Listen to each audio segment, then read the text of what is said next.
पालकमंत्री पद गाव गुंडांकडे नसावं असं वक्तव्य संजय राऊत यांनी केलं होतं। दरम्यान संजय राऊतांनी आमच्यामध्ये ढवळाढवळ करू नये, आम्ही जी गावगुंडगिरी करतो ती जनतेसाठी आणि त्यांच्या विकास कामासाठी असं प्रत्युत्तर भरत गोगावले यांनी दिलं। राष्ट्रवादीच्या संयुक्त जाहीरनाम्यात आम्ही शेतकऱ्यांच्या कर्जमाफी संदर्भात घोषणा केली होती अशी कबुली राष्ट्रवादीचे प्रदेशाध्यक्ष सुनील तटकरे यांनी दिली आहे। अजित पवारांनी काय वक्तव्य केलं हे मला माहित नाही असं म्हणत तटकरेंनी हात झटकले। जळगावात शरद पवार गटाचे जिल्हाध्यक्ष उमेश पाटील यांनी जिल्हाध्यक्ष पदाचा राजीनामा दिलाय, त्यामुळे जळगावात राष्ट्रवादी शरद पवार गटाला पुन्हा धक्का बसलाय। इंदापूर तालुक्यातील अजित पवारांचं वर्चस्व असलेल्या छत्रपती सहकारी साखर कारखान्याची निवडणूक बिनविरोध होणार अशी चर्चा होती। अर्ज माघार घेण्याचा शेवटचा दिवस होता, तर अर्ज माघारीनंतर आता चित्र स्पष्ट झालं असून छत्रपती कारखान्याच्या 21 जागांसाठी निवडणूक पार पडणार आहे।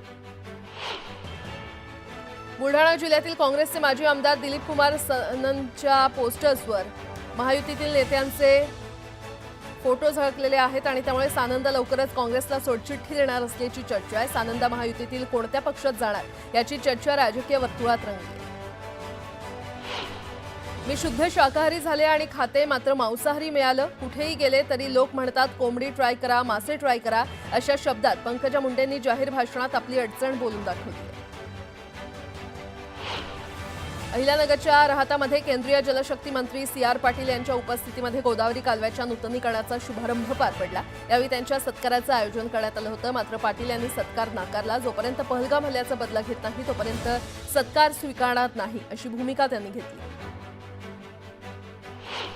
इंदापूरच्या छत्रपती सहकारी कारखान्याच्या निवडणुकीमध्ये उमेदवारी अर्ज मागे घेण्याच्या दिवशी कारखान्याचे माजी अध्यक्ष अविनाश घोलप यांच्या मुलांना पोलिसांनी धक्काबुक्की केल्याचा आरोप कार्यकर्त्यांनी केलाय।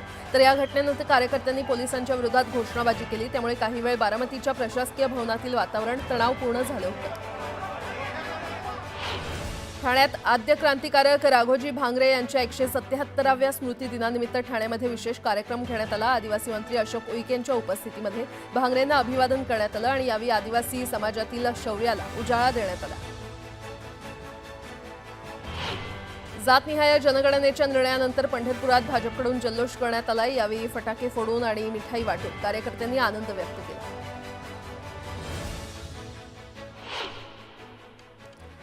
आता लाडक्या बहिणींसाठी आनंदाची बातमी आहे। एप्रिल महिना संपला तरी माझी लाडकी बहीण या योजनेतील महिन्याची रक्कम अद्याप महिलांच्या खात्यात जमा न झाल्यानं महिलांनी नाराजी व्यक्त केली होती। तर अक्षय तृतीयेच्या शुभ मुहूर्तावर पात्र महिलांना एप्रिल महिन्यासाठी 1500 रुपये दिले जातील असं सांगण्यात आलं होतं। आता याबाबत मंत्री अदिती तटकरे यांनी ट्विट करत मोठी माहिती दिलेली आहे। या योजनेअंतर्गत बहुतेक महिलांना मार्चपर्यंत 9 हफ्त्यांचा लाभ मिळालेला आहे, तर उर्वरित महिलांना देखील काळजी करण्याची गरज नाही, कारण माझी लाडकी बहीण योजनेच्या 10व्या हप्त्यासह तुम्हाला मागील हप्ते देखील दिले जातील अशी माहिती मंत्री अदिती तटकरे यांनी दिली आहे।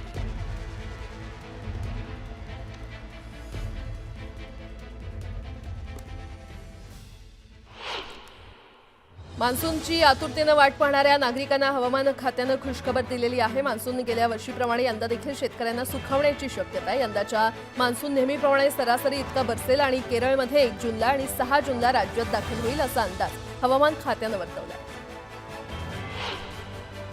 कोल्हापूरकरांची पाण्याची चिंता मिटली। कोल्हापूरकरांवर पाणी कपातीचं संकट नसणार आहे। मे महिनाभर पुरेल इतका पाणीसाठा जिल्ह्यातील 8 धरणांमध्ये आहे। सरासरी 49.55% पाणीसाठा शिल्लक आहे।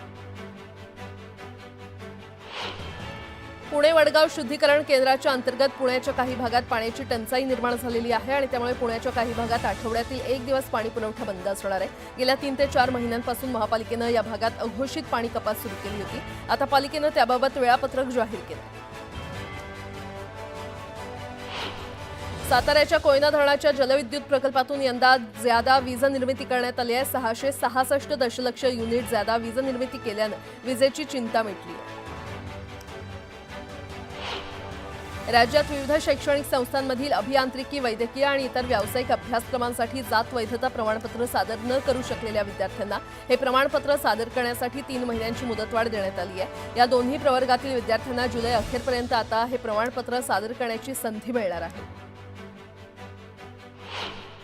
काहीही करून अलमट्टी धरणाची उंची वाढवायची आहे असा चंग बांधलेल्या कर्नाटक सरकारनं महाराष्ट्र सरकार विरोधात कायदेशीर लढा देण्यासाठी 150 तज्ज्ञांची समिती तयार केल्याचं समोर आलंय।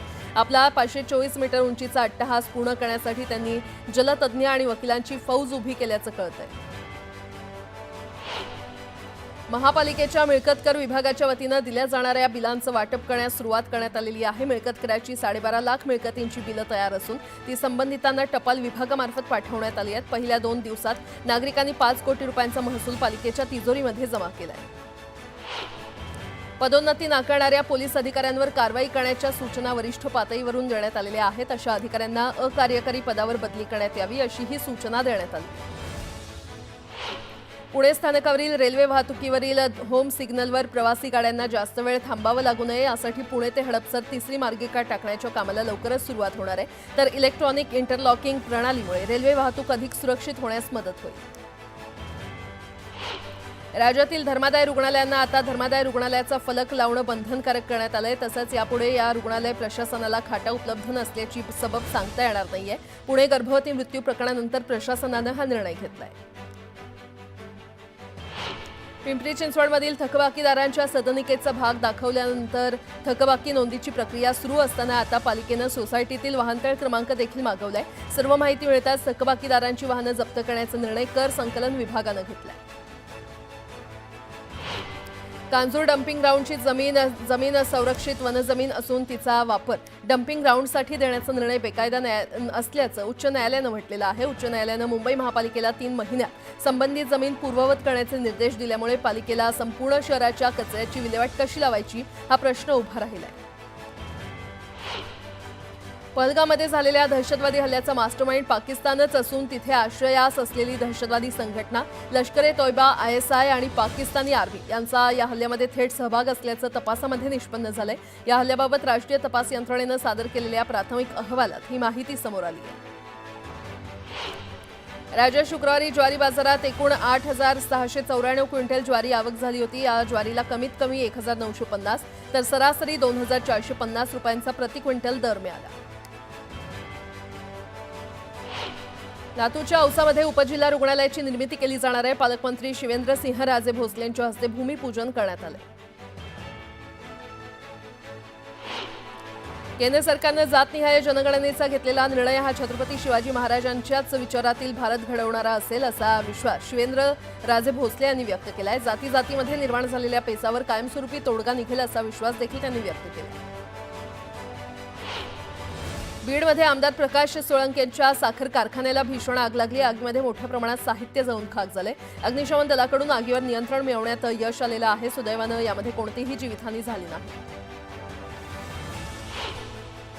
सिल्लोडच्या ग्रामीण पोलिसांनी गांजा तस्करांवर कारवाई केलेली आहे। जांभई शिवारात शेतातील घरात विनापरवाना बेकायदेशीररित्या गांजावर कारवाई करत 5 किलो गांजा जप्त केला। या प्रकरणी पोलिसांनी गांजा विक्रेत्याला अटक केली।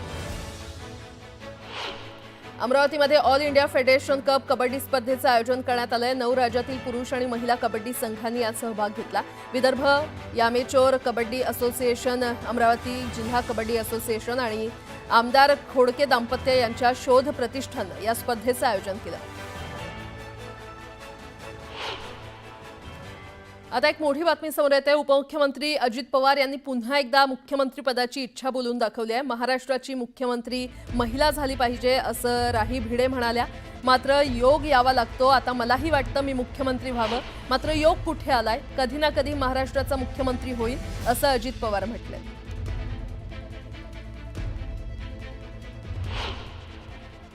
उद्याच्याला या महाराष्ट्राची मुख्यमंत्री महिला झाली पाहिजे। आपल्याला सगळ्यांनाच तसं वाटत असतं, परंतु शेवटी तो योग पण जुळून यावा लागतो। कारण मलाही वाटतं अनेक वर्ष मुख्यमंत्री व्हावं, पण कुठं जमतंय। त्याच्यामुळे कधी ना कधी तो योग येईल। पुन्हा एकदा बातम्या पाहणार आहोत वेगवान स्वरूपात। सर्वसामान्यांना हक्काची घरं देण्याची जबाबदारी असलेल्या म्हाडाच्या तिजोरीमध्ये मागील काही वर्ष खडखडाट होता। मात्र आता म्हाडाच्या तिजोरीमध्ये 39.69% वाढ झाल्याचं समोर आलंय। सोडतीद्वारे केलेल्या घरांच्या विक्रीसह अन्य माध्यमातून म्हाडाच्या तिजोरीमध्ये भर पडली आहे। नीट परीक्षा 4 मे रोजी होत असून विद्यार्थ्यांच्या सोयीसाठी मध्य रेल्वेनं रविवारी कोणताही मेगा ब्लॉक न घेण्याचा निर्णय घेतलाय। नीट परीक्षेला बसणारे विद्यार्थी आणि त्यांच्या कुटुंबियांना सुरळीत आणि सोयीस्कर प्रवास करता यावा यासाठी मध्य रेल्वे रविवारी मुख्य मार्गिका, हार्बर मार्गिका, ट्रान्स हार्बर मार्गिकांवर मेगा ब्लॉक न घेण्याचा निर्णय घेतलाय। इटलीमध्ये रेमिनी शहरात मॅकफूट 2025 या कृषी विषयक प्रदर्शनाला भेट देण्यासाठी कृषी मंत्री माणिकराव कोकाटे, पणन मंत्री जयकुमार रावल, कृषी राज्यमंत्री आशिष जयस्वाल परदेश दौऱ्यावर आहेत। रेमिनी येथे 4 ते 9 मे या काळामध्ये कृषी विषयक प्रदर्शनाचं आयोजन करण्यात आलं। पुणे महापालिकेत कंत्राटी सुरक्षा रक्षकांचा पुरवठा करण्यासाठी 139 कोटींची निविदा काढली असताना जुन्या निविदेतील 228 सुरक्षा रक्षकांना मार्च महिन्याचा पगार अजूनही मिळालेला नाहीये। मे Eagle Security and Personal Services Private Limited या ठेकेदाराला आजपर्यंत कामगारांचे पगार करा, अन्यथा काळ्या यादीमध्ये टाकण्यात येईल असा इशारा देण्यात आलेला आहे। पालिकेने 2029 पूर्वीच्या वाहनांना उच्च सुरक्षा नंबर प्लेट बसवण्याचे आदेश परिवहन आयुक्तालयानं काढलेले आहेत। त्यासाठी प्रत्येक जिल्ह्यांमध्ये पुरेशा केंद्रांची सोय करून देण्यात आली आहे। मात्र राज्यातील अपेक्षित 1.5 कोटी वाहनांपैकी आतापर्यंत अवघ्या 27 लाख वाहनधारकांनीच नवे नंबर प्लेट बसवलेले आहेत। अजूनही 1,23 लाख वाहन मालकांनी याकडे पाठ फिरवली आहे। चला आळंदीला जाऊ, ज्ञानदेव डोळा पाहू असं म्हणत राज्याच्या कानाकोपऱ्यातून भाविकांचं ओघ आळंदीमध्ये सुरू झालंय। संत ज्ञानेश्वर महाराजांच्या 750व्या जन्मोत्सव सोहळ्याची जय्यत तयारी झाली असून आजपासून भक्तीच्या ज्ञानकुंभाला प्रारंभ होणार आहे।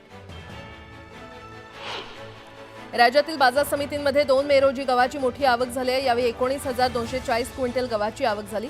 दरम्यान गव्हाला 2,770 रुपये प्रति क्विंटल इतका दर मिळतोय। तनिषा भिसे मृत्यू प्रकरणात सरकारनं त्यांच्या दोन्ही नवजात बाळांच्या उपचारासाठी मदत जाहीर केली आहे। मुख्यमंत्री वैद्यकीय सहायता निधीतून 24 लाखांची मदत जाहीर करण्यात आली आहे। मध्य रेल्वेवरील मुंबई विभागातील मोटरमन पुन्हा एकदा कामाच्या अतिरिक्त ताणामुळे मूक निदर्शनं करण्याच्या तयारीत आहेत। रिक्त पदामुळे मोटरमनांना ज्यादा काम करावं लागतं आणि त्यामुळे 4 मे पासून नियमांनुसार काम करण्याचा आणि कोणतेही ज्यादा काम न करण्याचा निर्णय समस्त मोटरमन घेतलेला आहे। श्रीनगर इथे एक शिकारा बोट वेगवान वाऱ्यामुळे उलटली आणि त्यामुळे काही पर्यटक सरोवरात पडले। या दुर्घटनेचा एक व्हिडिओ समोर आलाय। दरम्यान स्थानिकांच्या मदतीने अनेक पर्यटकांना वाचवण्यात यश आलं असून एक जण बेपत्ता आहे, त्याचा शोध घेतला जातो। भारत सरकारकडून पाकिस्तानी क्रिकेटपटूच्या इंस्टाग्राम अकाउंटवर बंदी घालण्यात आली आहे। राष्ट्रीय सुरक्षेशी संबंधित बाबींवरून ही लागू करण्यात आल्याची शक्यता वर्तवण्यात आली आहे। पहलगाम हल्ल्यामध्ये जखमी झालेले सुबोध पाटील कामोठ्यातील घरी परतलेले आहेत। यावेळी पाटील यांनी आपबीती सांगितली आहे। हिंदू कौन है असं म्हणत अतिरेक्यांनी गोळ्या झाडल्या, एक गोळी मानेला घासून गेली असा थरारक अनुभव त्यांनी सांगितला। पहलगाममधील पर्यटकांवरील हल्ल्यानंतर पाकिस्तानसोबत तणाव वाढतोय, तर राजौरी सीमेजवळील नागरिकांनी भारतीय सैन्यांना सर्व प्रकारची मदत करू असं म्हटलंय। सध्या तणावाचं वातावरण आहे, तरी देखील आम्ही भारतीय सैन्यांसोबत असल्याचं स्थानिकांनी म्हटलं। पहलगामच्या हल्ल्यानंतर पर्यटक आता पुन्हा घराच्या बाहेर पडायला लागलेले आहेत। यामध्ये विदेशी पर्यटकांची संख्या अधिक आहे। दरम्यान या भागात सैन्याचे जवान तैनात असल्यामुळे आम्ही सुरक्षित आहोत असं विदेशी पर्यटक सांगतात। मात्र काश्मीर घाटी भागातील संवेदनशील भागातील 50हून अधिक सार्वजनिक ठिकाणं, पार्क आणि उद्यानं बंद करण्यात आली आहेत। पहलगाम हल्ल्याचा निषेधार्थ अकोल्यामध्ये जनसत्याग्रह संघटनेच्या वतीनं आंदोलन करण्यात आलं। यावेळी दहशतवाद्यांचा प्रतिकात्मक पुतळा जाऊन निषेध नोंदवण्यात आला। तुळजापूर ड्रग्ज प्रकरणात महिनाभरानंतर एका आरोपीला अटक करण्यात पोलिसांना यश आलंय। बार्शी इथून रणजित पाटील या आरोपीला अटक करण्यात आली आहे। सातबाऱ्यावरील कालबाह्य निरुपयोगी नोंदी हटवण्याचे महसूल विभागाने आदेश दिलेत। जिवंत सातबारा मोहिमेचा दुसरा टप्पा सुरू, तलाठ्यांना संबंधित फेरफार नोंदी घेऊन जुने शेरे कमी करण्याचे आदेश महसूल मंत्री चंद्रशेखर बावनकुळे यांनी दिले। मुंबईतील आदिवासी समाजाची माहिती 30 मे पर्यंत देण्याचे आदेश आदिवासी विकास मंत्री अशोक उईके यांनी दिलेत। आदिवासी विभाग जिल्हाधिकारी आणि विभागीय आयुक्तांना अहवाल सादर 30 मे पर्यंत करायचा आहे। तर पीएम जनमन योजना आणि आभा योजनेच्या अंमलबजावणीची माहिती देखील मागवण्यात आली आहे। वक्फ दुरुस्ती विधेयक रद्द करण्याच्या मागणीसाठी All India Muslim Personal Law बोर्डाकडून मोहीम राबवली जाते। विधेयक रद्द करण्याच्या मागणीचं निवेदन जिल्हाधिकाऱ्यांना देण्यात आले। अकोल्यामध्ये शिवसेना ठाकरे गटाकडून जिल्हाधिकारी कार्यालयावर ट्रॅक्टर मोर्चा काढण्यात आला। कर्जमाफीसह विविध मागण्यांसाठी शिवसेना आक्रमक झाली। जळगावात मुस्लिम खाटीक समाजाच्या वतीनं जिल्हाधिकाऱ्यांना निवेदन देण्यात आलं। वक्फ सुधारणा विधेयक रद्द करण्याची मागणी निवेदनातून करण्यात आली। नांदेड शहरात अनेक ठिकाणी पाईपलाईन दुरुस्तीचं काम सुरू आहे। शहरातील दिलीप सिंघ कॉलनी, बोरबन, गोवर्धन घाट या परिसरात गेल्या 20 दिवसांपासून पाणी पुरवठा बंद आहे. त्यामुळे संतप्त महिलांनी पाणी पुरवठा विभागातील अधिकाऱ्याच्या टेबल बांगड्या फेकून संताप व्यक्त केला. प्रहारचे नेते बच्चू कडू विविध मागण्यांवरून आक्रमक झालेत. येत्या 6 जूनपर्यंत विविध मागण्या मान्य करण्यासाठी बच्चू कडू यांनी सरकारला अल्टिमेटम दिलाय. तसंच या मागण्या पूर्ण न झाल्यास आंदोलन छेडणार असल्याचा इशारा बच्चू कडूंनी दिलाय.